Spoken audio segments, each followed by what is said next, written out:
The situation exhibited in Psalm 11 is truly desperate and seemingly hopeless. It's a hopeless and desperate situation.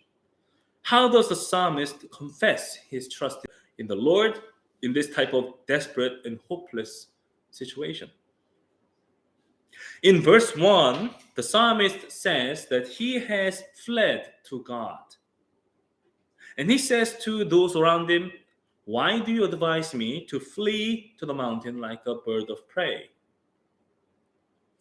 John Goldingay, an Old Testament scholar, he explains that in those days, human beings, often took refuge in the wilderness, not the mountains.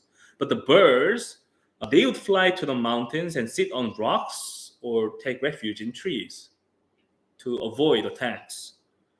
Well, we need to think about this. It seems like a lot of people around this psalmist observed his situation.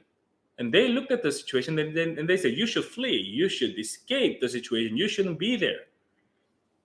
And they claimed that the psalmist should flee immediately.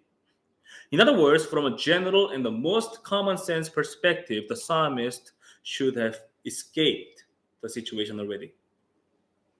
But the psalmist's response is a bit odd.